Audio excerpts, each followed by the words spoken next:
రాజధాని ప్రాంతంలో బలవంతపు భూసేకరణను ఏపీ కేబినెట్లోనూ బర్నింగ్ టాపిక్గా మారింది. రైతులంతా తీవ్రంగా వ్యతిరేకిస్తున్న భూసేకరణను కేబినెట్ మంత్రులు కూడా వ్యతిరేకిస్తున్నారు. సాక్షాత్తు భూసేకరణ ప్రక్రియ చేపట్టాల్సిన రెవెన్యూ శాఖ మంత్రే దీనికి వ్యతిరేకమని ప్రకటించారు.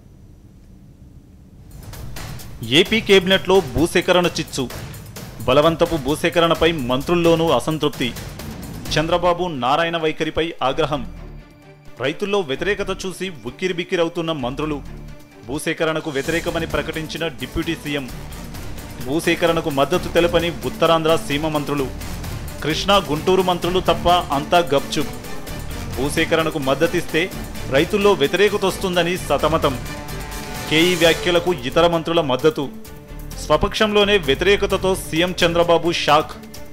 రాజధాని బలవంతపు భూసేకరణ వ్యతిరేకతగా ఏపీ కేబినెట్కు తాకింది. ఇప్పటికే రాష్ట్రంలోని ప్రధాన ప్రతిపక్షం, అన్ని రాజకీయ పార్టీలు, రైతు సంఘాలు, టీడీపీ మిత్రపక్షమైన జనసేన పార్టీలు దీన్ని తీవ్రంగా వ్యతిరేకించాయి. సుమారు 3700 ఎకరాల భూమిని రైతుల అంగీకారం లేకపోయినా చట్టాన్ని ప్రయోగించి లాక్కోవడానికి ప్రభుత్వం ఇప్పటికే ప్రక్రియ ప్రారంభించింది. గత వారం రోజులుగా రాజధాని గ్రామాల్లో ఈ వ్యతిరేక ఉద్యమం దావానలంలా వ్యాపించింది. ఈ వ్యతిరేకత చూసిన ఏపీ కేబినెట్ మంత్రులు కూడా భూసేకరణను వ్యతిరేకిస్తున్నారు.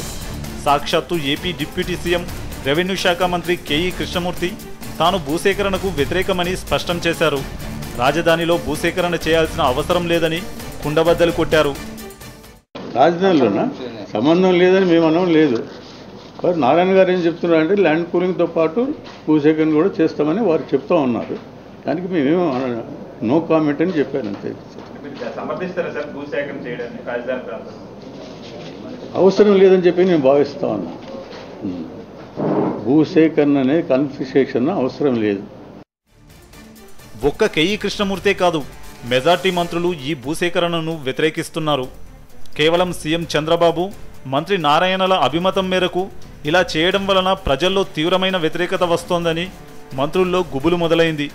కేఈ కృష్ణమూర్తి వ్యాఖ్యలను లోలోపల అందరూ సమర్థిస్తున్నారు. ఈ భూసేకరణ ప్రక్రియకు ఉత్తరాంధ్ర, రాయలసీమ మంత్రులంతా వ్యతిరేక భావంతో ఉన్నారు. కృష్ణా, గుంటూరు జిల్లాలకు చెందిన మంత్రులు తప్ప ఇతర ప్రాంతాల వాళ్ళెవరూ దీనికి మద్దతుగా మాట్లాడటం లేదు. అందుకే భూసేకరణను వ్యతిరేకిస్తున్న పవన్ కళ్యాణ్ వ్యాఖ్యలను ఆ మంత్రులంతా సమర్థిస్తూ వస్తున్నారు. మంత్రుల రియాక్షన్ చూసి చంద్రబాబు షాక్ తిన్నారు. ఇప్పుడు స్వయంగా తానే వివరణ ఇచ్చుకుంటున్నారు. ఇప్పటికే భూసేకరణకు నోటిఫికేషన్ ఇచ్చిన ప్రభుత్వం అక్టోబర్ 2వ తేదీలోగా దీన్ని ఆర్డినెన్స్ను అడ్డం పెట్టుకుని పూర్తి చేయాలని చూస్తోంది. అన్ని పార్టీలు, మిత్రపక్షాలు, సొంత మంత్రులు వ్యతిరేకిస్తున్నా రైతుల కోసం ఆలోచించే పరిస్థితి కనిపించడం లేదు. ఆంధ్రప్రదేశ్ కేబినెట్లో భూసేకరణ చిచ్చు రగులుతోంది. సాక్షాత్తు రెవెన్యూ శాఖ మంత్రి, డిప్యూటీ సీఎం కేఈ కృష్ణమూర్తే భూసేకరణకు వ్యతిరేకమని ప్రకటించడంతో ప్రభుత్వం ఇరకాటంలో పడింది. ఇన్నాళ్ళు పోరాటాలు చేస్తున్న రైతుల్ని, విపక్షాలనే తప్పుపట్టిన సర్కార్ కేఈ వ్యాఖ్యలతో ఏం సమాధానం చెప్పాలో తెలియక బిక్కచూపులు చూస్తుంది. వీడియో జర్నలిస్ట్ శివతో సతీష్, సాక్షి టీవీ, హైదరాబాద్.